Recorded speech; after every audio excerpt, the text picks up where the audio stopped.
Good evening students. आज हम social studies के पॉलिटिकल साइंस वाले पोर्शन का चैप्टर नंबर 2 स्टार्ट करने जा रहे हैं। चैप्टर है कॉन्स्टिट्यूशनल डिज़ाइन, यानी हमारे संविधान का डिज़ाइन कैसा है, उसे कैसे बनाया गया, कब बना, कब इम्पोज हुआ, ये सब चीज़ें हम इस चैप्टर के अंदर पढ़ेंगे। So let's start. First point है, यानी when we go throughout this chapter we will get some answers of the questions, and first question is that why do we need a constitution, यानी हमें एक constitution की आवश्यकता है क्यों।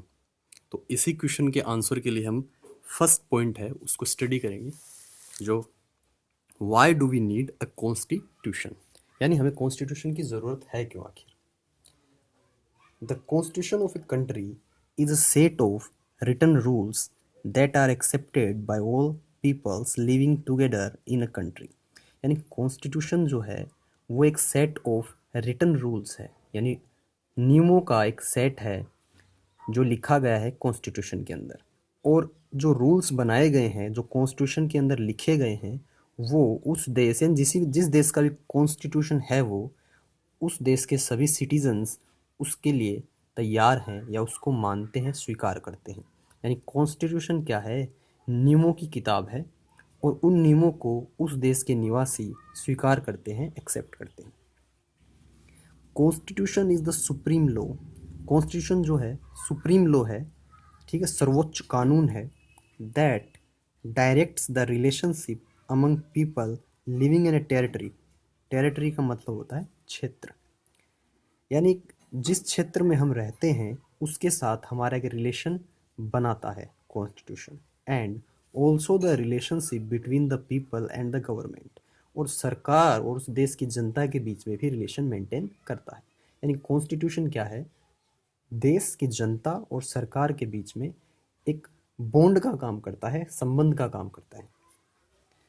A constitution does the following things.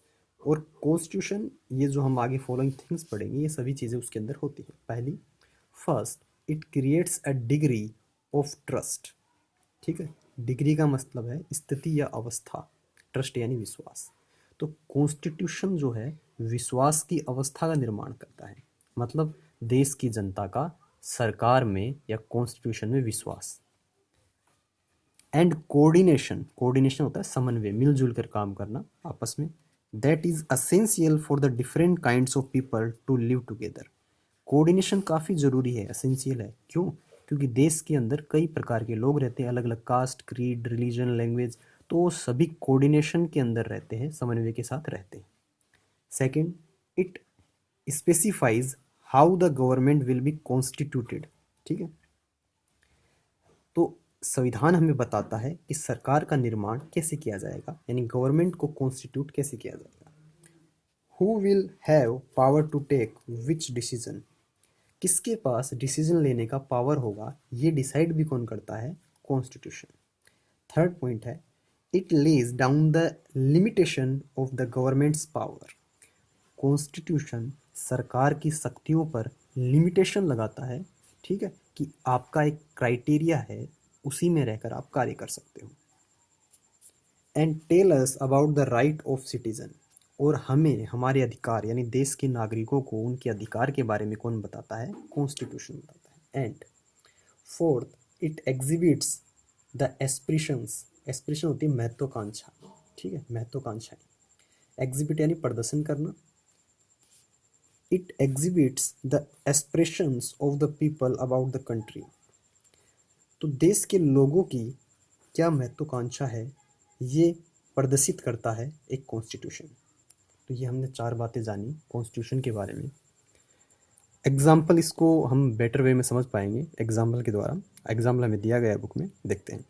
To understand the need of constitution in a democratic country, South Africa is the best example. अगर हम constitution की नीड को जानना चाहते हैं, यानी कॉन्स्टिट्यूशन की आवश्यकता कितनी है, क्यों है, तो इसके लिए सबसे बेस्ट एग्जाम्पल है south Africa. That become a democratic state at the mid night of 26 अप्रैल 1994। यानी पहले डेमोक्रेटिक नहीं था, 26 अप्रैल 1994 को रात को साउथ अफ्रीका क्या बना था, एक डेमोक्रेटिक कंट्री बना था। साउथ अफ्रीका सफर्ड होता है परेशान होना, पीड़ित होना। अपार्थेड, यानी south Africa suffered apartheid. Apartheid का मतलब क्या है, रंग भेद, नस्ल भेद, सॉरी, ठीक है। अपार्थेड का मतलब है नस्ल भेद, रेशियल डिस्क्रिमिनेशन। तो साउथ अफ्रीका में पहले रेशियल डिस्क्रिमिनेशन था, गोरे और काले का भेद था, फॉर अ लॉन्ग टाइम, और काफ़ी लंबे समय तक ये चला। The white Europeans behave with all non white as inferiors, ठीक है। इन्फीरियर होता है नीच या निम्न समझना, किसी को नीचा समझना, कम समझना। तो जो वाइट यूरोपियंस थे, जो गोरे लोग थे, वो उन काले लोगों को, नॉन वाइट्स को इन्फीरियर समझते थे, अपने से कम समझते थे, नीचा समझते थे। And ruled over them with arms and forces without giving them any political rights. और उन पर शासन किया करते थे बिना, ठीक है, यानी हथियारों से और बाहुबल से उन पर शासन किया करते थे, और उन्हें कोई भी पॉलिटिकल राइट नहीं दिया गया था। आफ्टर अ लॉन्ग स्ट्रगल, यानी एक लंबे संघर्ष के बाद, south Africa becomes free from the evil यानी बुराई, कुरीति। तो साउथ अफ्रीका इस गोरे काले के भेद से, नस्ल भेद से आज़ादी मिली। अपार्थेड यानी ब्रैकेट में हमें बताया गया है कि कौन सी इविल है। ऑन अबव मेंशन डेट, यानी जो डेट हमने पढ़ी पीछे, ठीक है, उस डेट को इन्होंने डेमोक्रेटिक कंट्री के रूप में स्थापना की अपने देश की, और अपार्थेड जैसी इविल से छुटकारा पाया। After the appearance of the new democratic south Africa, जब डेमोक्रेटिक स्टेट के रूप में, एक डेमोक्रेटिक कंट्री के रूप में साउथ अफ्रीका प्रेजेंट हुआ, अपीयर हुआ, black leaders requested the fellow blacks यानी अपने साथी जो काले लोग थे उनसे रिक्वेस्ट की, टू फॉरगिव यानी माफ़ करना, the whites for the atrocities यानी अत्याचार, they had committed while in power. यानी काले लोगों ने खुद अपने साथियों से कहा, जो कि काले ही थे, कि जो गोरों ने हम पर अत्याचार किए हैं, एट्रोसिटीज़ की हैं जब वो पावर में थे, तो उनके लिए उन्हें माफ़ कर दिया जाए। They said let us build a new South Africa based on equality of all races. उन्होंने कहा कि क्यों ना हम ऐसे साउथ अफ्रीका का निर्माण करें जो कि इक्वालिटी पर आधारित हो, इक्वालिटी हो जिस देश में, ठीक है, ऑफ ऑल रेस, यानी किसी भी नस्ल का हो, किसी भी जाति का हो, सब इक्वल हो, एंड जेंडर, ना ही कोई जेंडर के आधार पर डिस्क्रिमिनेशन हो, ठीक है, एंड ऑन डेमोक्रेटिक वैल्यूज़, लोकतांत्रिक मूल्यों पर देश का निर्माण किया जाए, social justice and human rights, वहाँ सामाजिक न्याय भी हो नए देश में, और ह्यूमन राइट्स, और लोगों को उनके अधिकार भी मिले।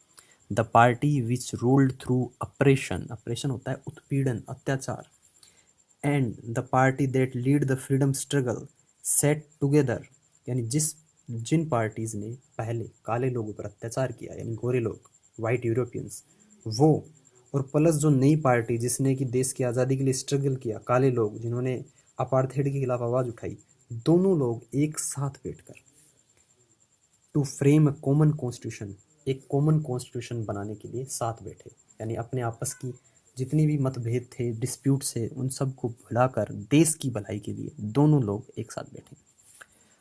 After 2 years of discussion and debate, 2 साल तक डिस्कशन चला, डिबेट चले, दे Drew up one of the finest, Drew up होता है तैयार करना, one of the finest constitution the world has ever had, यानी विश्व का सबसे अच्छा संविधान उन्होंने बनाया, तैयार किया। The constitution provided it's citizen the most extensive right available in country. फिर जो कॉन्स्टिट्यूशन बना उसने अपने सिटीजन्स को क्या प्रोवाइड किए, एक्सटेंसिव राइट, ठीक है, विस्तृत अधिकार, समूचे अधिकार, पूरे अधिकार। Collectively they decided that, collectively यानी दोनों लोगों ने मिलकर, जो पहले पार्टी थी यानी वाइट यूरोपियंस ने मिलकर और ब्लैक लोगों ने मिलकर, they decided that in the search for a solution to the problem, कि हम डिसाइड करेंगे, मिलकर डिसाइड करेंगे, अगर कोई सॉल्यूशन निकालना हो कि समस्या का, हम मिलकर निकालेंगे। Nobody should be excluded and no one should be treated as a devil, किसी को भी हम बाहर नहीं निकालेंगे, यानी किसी को भी हम अलग नहीं समझेंगे, और किसी के साथ भी एक डेविल यानी शैतान की तरह व्यवहार नहीं करेंगे। They admitted that everybody should become a part of the solution, और उन्होंने स्वीकार किया कि किसी भी समस्या के सॉल्यूशन में हर एक व्यक्ति भागीदार होगा। What ever they might have done in the past, past में उन्होंने चाहे कुछ भी किया हो, हम उनको साथ लेके चलेंगे। द प्रिम्बल यानी प्रस्तावना of the South African constitution summarise this spirit, यानी स्पिरिट यानी भावना। तो साउथ अफ्रीका की संविधान की जो भावना है वो सबको साथ लेकर चलने की है। ठीक है, आगे हम नेक्स्ट वीडियो में देखेंगे।